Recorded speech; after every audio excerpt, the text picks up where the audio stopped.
తారణ 337 తారణ. తమాషా పక్కన చూడండి 338 తారహ.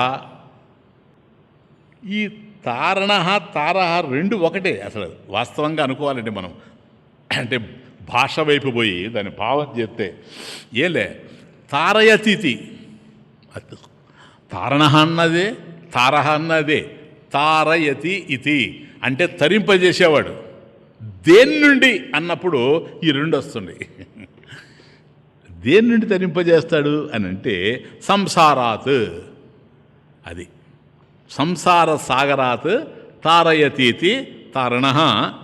అదే తర్వాత వచ్చినప్పుడు అది చెప్తా అదేందో ఆ తరింపజేసేది ఏదో. ఇది తెలుసుకోండి మొదట. తారణ సంసార సాగరాత్ తారయతీతి. కాబట్టి సంసార సాగరాన్ని దాటించేటువంటి వాడు. ఇప్పుడే చూచాం జీవితంలో ఏదైనా జరగచ్చు. దాని అర్థం ఏంటో తెలుసా? ఎలాగైనా జరగచ్చు. నువ్వు మంచి జరుగుతుంది అనుకుంటే చెడుగా కూడా మారిపోవచ్చు. అది ఎప్పుడో జరుగుతుందని నువ్వు అనుకుంటే ఇప్పుడే కావచ్చు. అదే వచ్చిన బాధ అంతా ఏంటంటే నేను ఒక 80 సంవత్సరాలు ఉంటాను అని మనిషి అనుకుంటే ఈ లోపలనే లైఫ్ ఇంకొక రకంగా తిరిగిపోవచ్చు. కాబట్టి ఏది ఎప్పుడు జరుగుతుందో తెలియదు, ఎలా జరుగుతుందో తెలియదు, ఏ విధంగా జరుగుతుందో కూడా మనకు తెలిసేటువంటి అవకాశం లేనే లేదు. ఎందుకని మనకెందుకు తెలియదు? ఒక నాటకాన్ని ఆడించేటప్పుడు అది ఏమిటో డైరెక్టర్కి తెలుసు, కానీ దర్శకుడికి నటించేవాడికి తెలియదు. వాడు నేర్పిస్తేనే. అట్లాగే ఇక్కడ ప్రారబ్ధం, ప్రారబ్ధం దర్శకత్వం వహించేటువంటి ఈ జీవితంలో ఏది జరుగుతుందో తెలియదు, ఎప్పుడు జరుగుతుందో తెలియదు, ఎలా జరుగుతుందో తెలియదు. అలా ఎందుకు జరిగింది అని మనం ప్రశ్నిస్తాము, కానీ కారణం లేకుండా కార్యం ఉండేందుకు అవకాశమే లేదు. కనుక there cannot be any effect without cause. కాబట్టి కారణం ఉండాలి. ఆ కారణం ఏంది? ఆ కారణం ఎక్కడ దాగుందో తెలుసా? ఆలి అంతే ప్రారబ్ధంలో దాగింది. నీ ప్రారబ్ధంలో ఉంది సార్, అది వచ్చింది, ఇంకేమీ లేదు.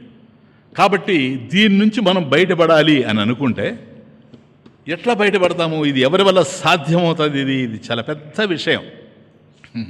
సరేనా? పడదు. ఎవడు దాటించగలడో తారయతీతి, దాన్ని దాటించేటువంటి వాడు, సంసార సాగరాన్ని తరింపజేసేటువంటి వాడు, వాణ్ణి పట్టుకోవాలి. సరేనా? ఇది భయంకరమైనటువంటి సంసార సాగరం. ఇది ఒక పెద్ద సంగ్రామం. అది గీతలో మనం ఫస్ట్లో చూస్తాం, చూచారా? సోతీర్ణ కలు పండవైరణ నది కైవర్తక కేశవ. చూడు, సంసార సాగరం వాళ్ళు దాటారు కదా, భయంకరమైనటువంటి నది కదా. ఏమి నది అది? సంగ్రామం. కాబట్టి యుద్ధం అనేటువంటి ఆ భయంకరమైనటువంటి నదిని పాండవులు ఈజీగా దాటారు. సోత్తీర్ణ సహా ఉత్తీర్ణ కలు కదా పాండవైహి, పాండవుల చేత. పాండవులు దాటలేదా దాన్ని? రణనది, సమరనది, అంత భయంకరమైనటువంటి రణం, పోరాటం అనేటువంటి నదిని వాళ్ళు దాటారు కదా. ఎట్లా దాటగలిగారు? వాళ్ళు దాటలేరు, వాళ్ళు మునిగిపోతారు. దాటించేవాడు ఉన్నాడు. కైవర్తక కేశవ, నడిపేటువంటి వాడు, వాళ్ళని దాటించేటువంటి వాడు కేశవుడు సార్. అది విషయం, ఇంకేం లేదు. కాబట్టి సముద్రాన్ని దాటాలి అంటే, నదిని దాటాలంటే అందులో భయంకరమైనటువంటి తిమింగళాలు ఉంటాయి, మనిషిని కూడా చంపేటువంటి చేపలు ఉంటాయి, ఆ మధ్యలో సుడిగుండాలు ఉంటాయి, సుడిగుండాలు కూడా ఉంటాయి. వీటన్నిటిని తప్పించుకొని దాటాలి. ఇది సంగ్రామం, ఇది యుద్ధం. సంసారమే సంగ్రామము, సంసారమే సంగ్రామము, తెగిన ప్రేగు అనుబంధము, తెగిన ప్రేగు అనుబంధము,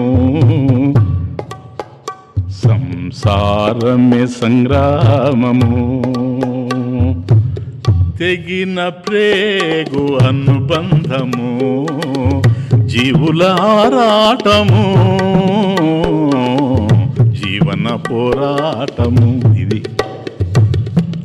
జీవుల ఆరాటము, జీవన పోరాటము. మనం కదా దాటలేము, వచ్చిన బాధ అది. సమరనది సమ్మర నదిలో మమకార జలము ఆ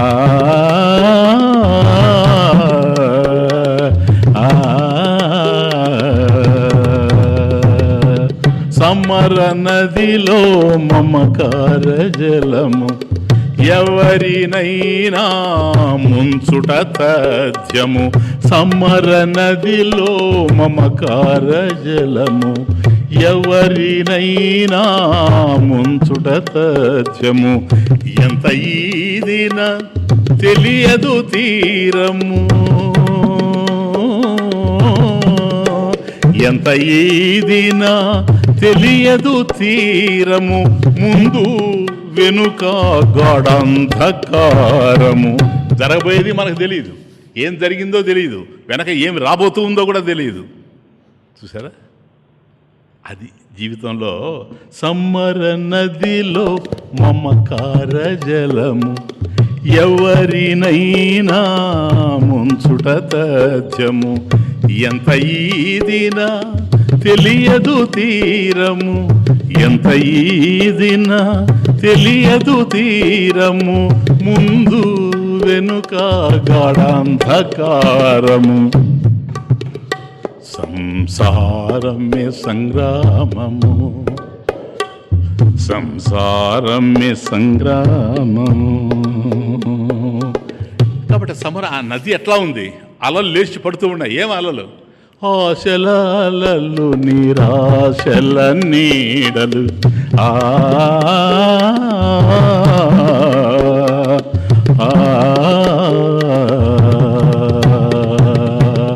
ఆశలలు నిరాశల నీడలు. కన్నుల ముందే కరుగును కలలు, కన్నుల ముందే కరుగును కలలు. ప్రియములు ప్రేమలు మంచు కొండలు,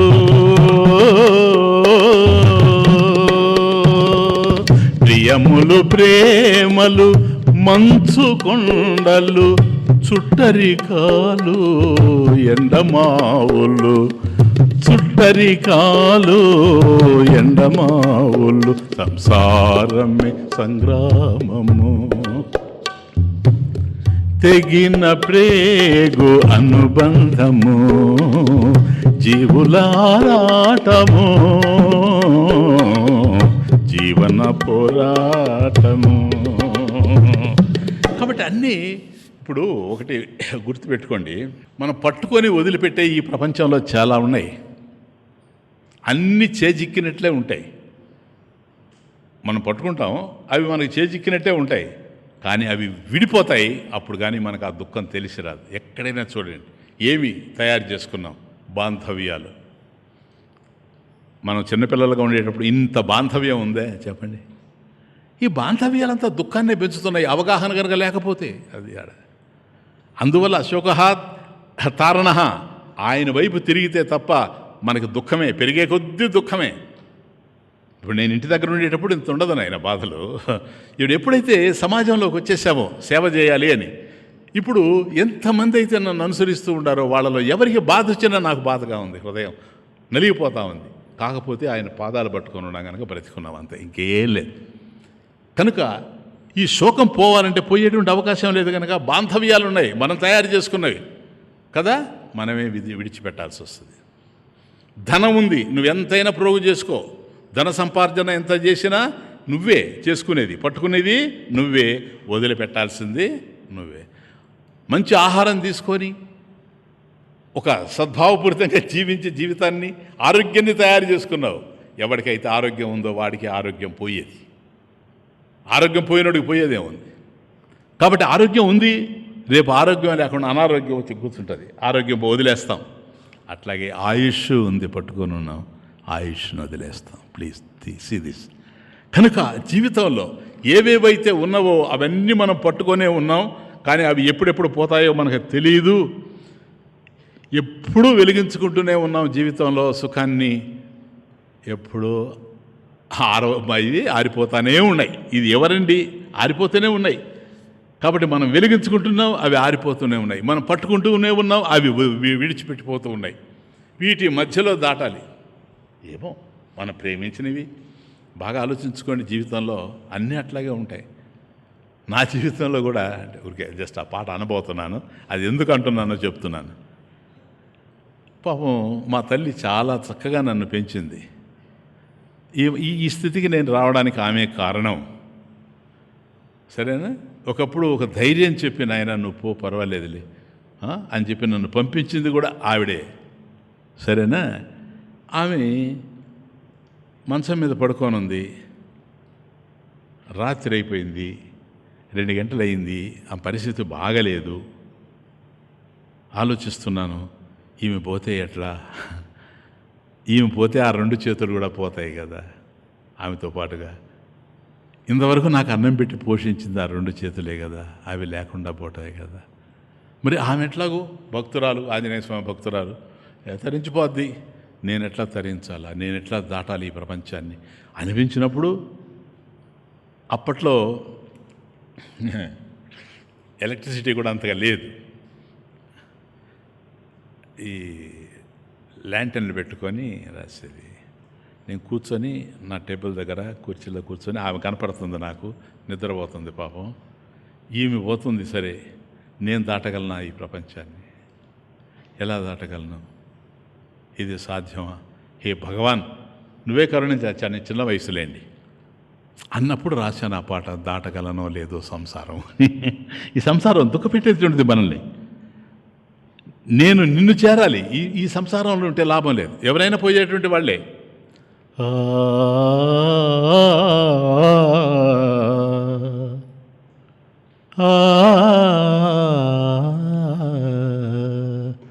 దాటగలనో లేదో సంసారము,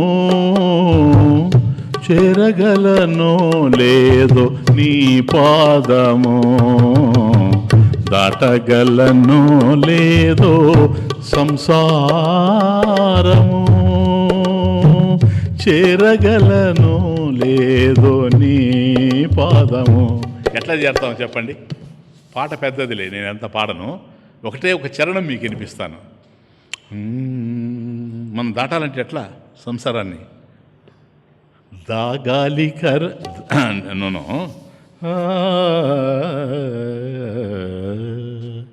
దాగాలి కల్లకాలం కనులలో నీ రూపము.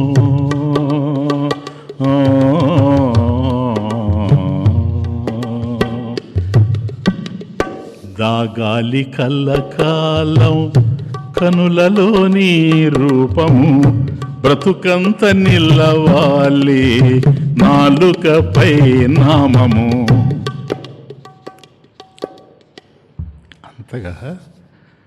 అంతగా శాస్త్రం తెలిసినటువంటి రోజులు కావవి ఈ పాట రాసినప్పుడు. దాగాలి కల్లకాలం, దాగాలి కల్లకాలం కనులలో నీ రూపము. దాగాలి కల్లకాలం కనులలో నీ రూపము. బ్రతుకంతా నిలవాలి నాలుకపై నామము. గుట్టుగా ఒదగాలి గుండెలో జ్ఞానము. గుట్టుగా ఒదగాలి గుండెలో జ్ఞానము. కడవరకు ఇలా సాగి కడతేరిపోవాలి.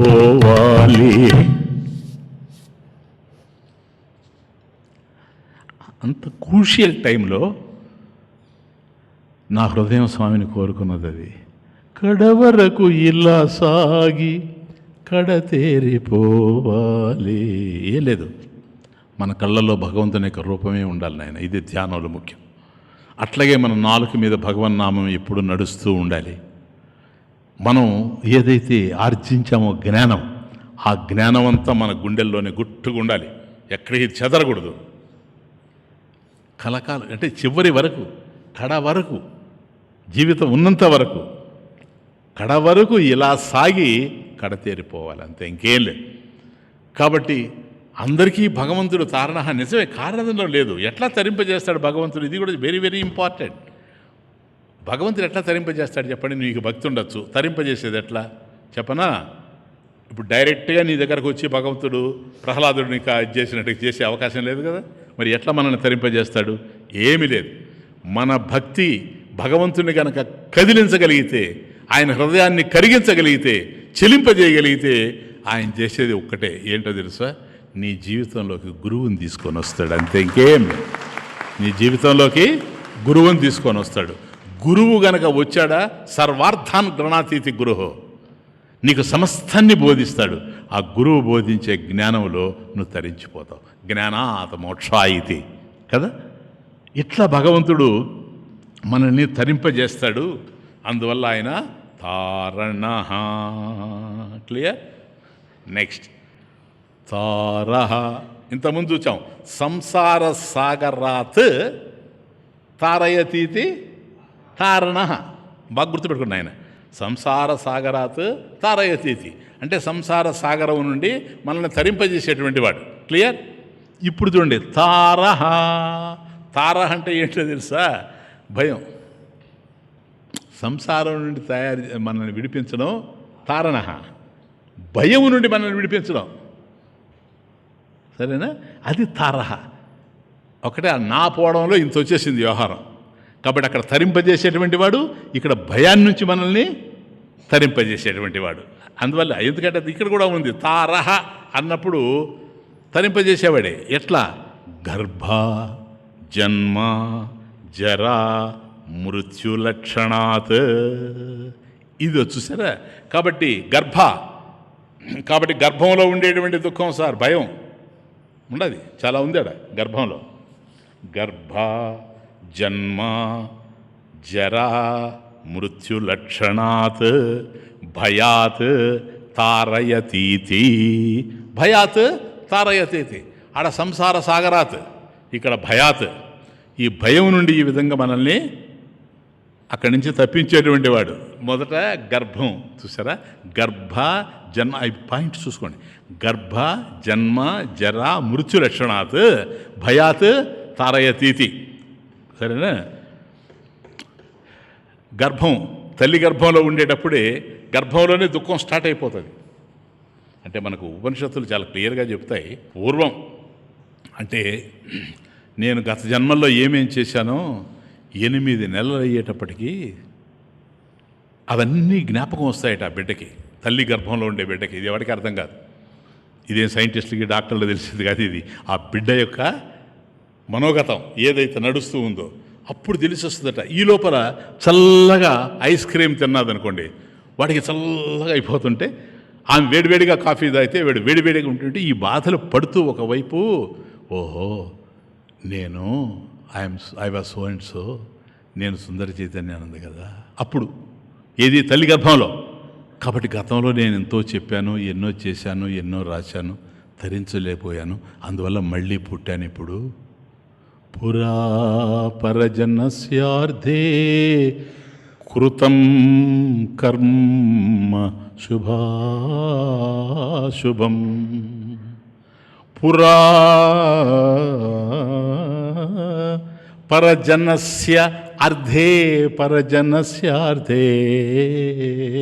కృతం కర్మ శుభాశుభం. ఏకాకీ తేన దహ్యామి గతాస్తే ఫలభాగినః గతాస్తే ఫలభాగినః. అప్పుడు అనుకుంటా ఆ బిడ్డ, అయ్యయ్యో పురా, బిఫోర్, పూర్వజన్మల్లో, ప్రాక్, పురా పరజనస్య అర్థే, ఇతరుల కోసం. ఎవరు వాళ్ళు? భార్య కావచ్చు, పిల్లలు కావచ్చు, అన్నదమ్ములు కావచ్చు, అక్కజల్లులు కావచ్చు, తల్లిదండ్రులు కావచ్చు, మిత్రులు కావచ్చు, ఎవరో. పరజనస్య అర్థే, ఇతరుల యొక్క సుఖం కోసం. కృతం కర్మ శుభాశుభం. నేను ఎన్నో కర్మలు చేశాను గతంలో, శుభాలు చేశాను, అశుభాలు చేశాను. శుభం అంటే మంచి చేశానంటే మంచి చేశాను. ఆ మంచి చేసే అవకాశం లేనప్పుడు చెడు చేస్తేనే మంచి అవుతుందని తెలిస్తే చెడు చేశాను. ఎవరి కోసం చేశాను ఇదంతా? వాళ్ళందరినీ సుఖపెట్టాలని, వాళ్ళని ఆనందంగా ఉంచాలని. చేశాను. కానీ ఈరోజు ఏకాకీ తేన దహ్యామి, తేన ఆ కర్మల చేత నేను దహింపబడుతూ ఉన్నాను. ఇప్పుడు పడే బాధ సామాన్యం కాదు. తల్లి గర్భంలో ఈ మలినంలో పడి ఉన్నాను నేను. దుర్గంధ భూయిష్టమైనటువంటి మలిన కోపంలో పడి ఉన్నాను నేను. ఏకాకీ తేన దహ్యామి, దహించుకుపోతూ ఉన్నాను. మరి వాళ్ళు ఎవరి కోసమైతే నేను ఇదంతా చేశానో, ఎవరు బాగుండాలని నేను ఇంత చెయ్యకూడని పనులు కూడా చేశానో, మోసాలు చేశానో, ద్రోహాలు చేశానో, ఈ ప్రపంచంలో డబ్బును ఆర్జించానో వాళ్ళని సుఖపెట్టాలని, వాళ్ళేరి దాని యొక్క ఫలితాన్ని నేను అనుభవిస్తున్నా. వాళ్ళు ఎటుపోయారో తెలియదు. గతాస్తే తే గతా, వాళ్ళందరూ వెళ్ళిపోయినారు. ఫలభాగిన, నాతో కలిసి ఆ రోజు ఫలితాన్ని అనుభవించినటువంటి వాళ్ళంతా వెళ్ళిపోయారు. అర్థమవుతుంది? చాలా లోతు. పాయింట్ అందిస్తాను, ఎక్కువ అందించను, బాధపడబాకండి. కొందరు అంటుంటారు, ఏమయ్యా ఎందుకా ఈ విధమైన మోసాలు చేశావు అని అడిగితే, ఎవరి కోసం చేశానయ్యా నేనా? నాకు ఎంత కావాలి? నా భార్య పిల్లల కోసం చేశాను. భార్య కోసం నువ్వు ఎందుకు మోసం చేశావు? భార్య కోసం ఎందుకు చేశావు? ధనార్జన. అరే, భార్య చెప్పిందే, నాకు ధనాన్ని నువ్వు ఆర్జించ పెట్టకపోతే నేను నిన్ను పెళ్లి చేసుకొని అన్నదే, చేసుకున్న తర్వాత నేను ఉండనన్నదే. మరి ఎందుకు ఇదని? ఏమో స్వామీజీ, నేను అడిగేది ఒక్కటే, అంత ఆవిడ కోసం నేను కష్టపడి ఇంత చేశాను కనుక ఇప్పుడు నా బాధల్లో ఆవిడ సగం పంచుకోవచ్చు కదా. శాస్త్రం క్లియర్గా చెప్పింది, ఏమి పంచుకోరు సార్. రామ రామ జయ రాజారాం, రామ రామ జయ సీతారాం, రామ రామ జయ రాజారాం, రామ రామ జయ సీతారాం, రామ రామ జయ రాజారాం, రామ రామ జయ సీతారాం. పతి పుణ్యంలో సతికి సగం, పతి పుణ్యంలో సతికి సగం, పాపం రాదు సగభాగం. పతి పుణ్యంలో సతికి సగం, పాపము రాదు సగభాగం. వెలగాలి అందుకే పతి దైవం, వెలగాలి అందుకే పతి దైవం.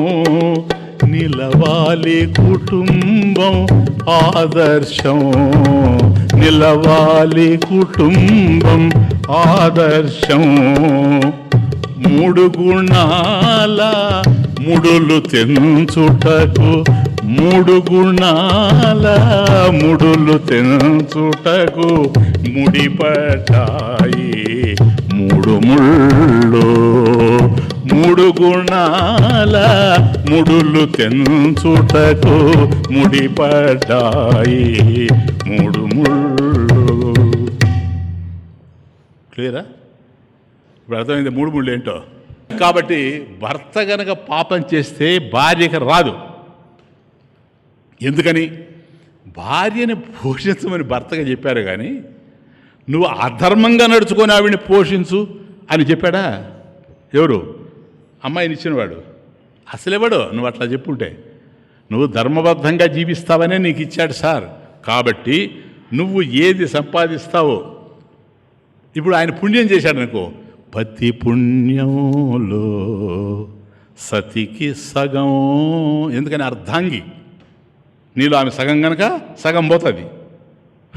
పాపం రాదు సగభాగం. పూర్ణంగా నీకే సార్, పూర్ణంగా. ఆవిడికి పోయే ప్రశ్నే లేదు. ఆవిడ అడిగితే కూడా చెప్పు, నన్ను చెప్పు, నేను వచ్చి పాడతాయి.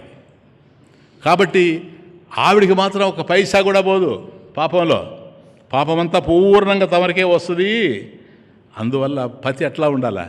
వెలగాలి అందుకే పతి దైవం. ఇది మన సంస్కృతి. ధర్మబద్ధంగా నువ్వు జీవిస్తే, ధర్మరూపంలో ఉన్నాడు కదా, చూసారా? అది ఈయన ఎప్పుడైతే ధర్మంగా జీవిస్తాడో భర్త, ఈయనే దైవం, అంతే, ఇంకే లేదు. వెలగాలి అందుకే పతి దైవం, నిలవాలి కుటుంబం ఆదర్శం. ఇతరులకు కూడా ఆదర్శం, ఐడియల్గా ఉంటుంది. ఈ విధంగా జీవించాలి అని అనుకుంటారు, అంతేగాని. కాబట్టి ఈ సంసారం అనే చిన్న విషయం కాదు, అది ఎంతో పరమ పవిత్రమైంది గృహస్థాశ్రమం.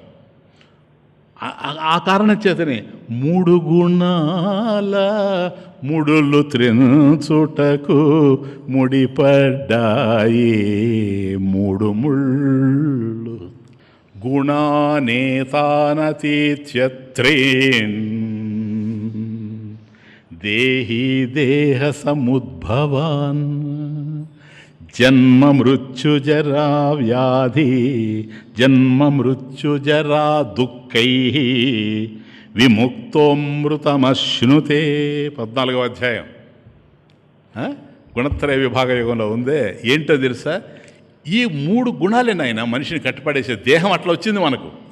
ఈ దేహం ఎట్లా వచ్చిందంటే, దేహి, ఈ దేహాన్ని ధరించిన వాడు ఎవడైతే ఉన్నాడో దేహి క్షేత్రజ్ఞ, ఎక్కడి నుంచి వచ్చింది అని అంటే, ఏతాన్ గుణాన్, ఏతాన్ గుణాన్, ఈ గుణాలు ఏవండి అవి? 3, 3. ఈ 3 గుణాల వల్ల దేహం ధరించునేటువంటి వాడు దేహ సముద్భవం. కాబట్టి నీకు దేహం వచ్చింది అంటే, శరీరం వచ్చింది అని అంటే ఈ 3 గుణాల యొక్క కలయిక వల్లనే వచ్చింది. కాబట్టి గుణాన్ ఏతాన్ గుణాన్, ఈ 3 గుణాల్ని అతీత్య దాటేస్తే మాత్రం ఏం జరుగుతుందో తెలుసా? జన్మ మృత్యు జరా దుఃఖై పో అన్నీ ఎగిరిపోయినాయి. జన్మ పోతుంది, మృత్యువు పోతుంది, జరా ముసలితనం పోతుంది, దుఃఖై ఈ దుఃఖాలు పోతాయి, శోకాలన్నీ కూడా పోతాయి, షడూర్మి ఎగిరిపోతాయి. దుఃఖై విముక్త అమృతం అశ్నుతి ప్రాప్నోతి, అమృతం పాప్నోతి అంటే జన్మ మృత్యు జరా దుఃఖైర్విముక్త, వీటన్నిటి నుంచి విడిపోతాడు. కాబట్టి 3 గుణాలు ఏవైతే ఉన్నాయో, సత్వరాజ స్తమో గుణాలు, వాటి వల్లనే మనకి ఈ దేహం ఏర్పడింది. దేహికి దేహం రావడానికి 3 గుణాలే కారణమై ఉన్నాయి.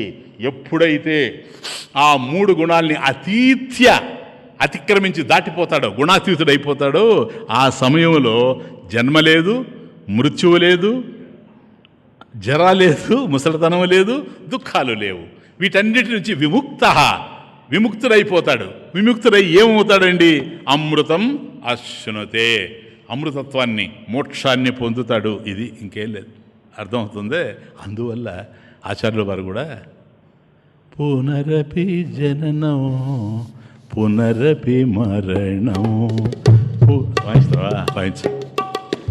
పునరపి జననం పునరపి మరణం పునరపి జననీ జఠరే శయనం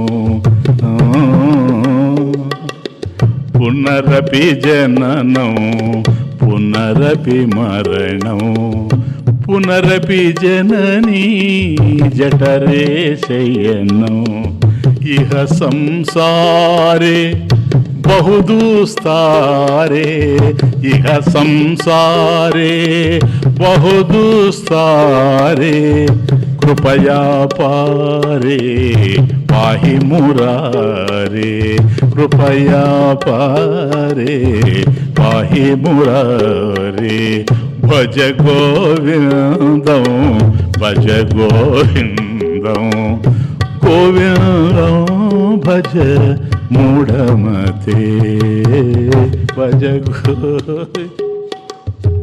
పునరపి జననం పునరపి మరణం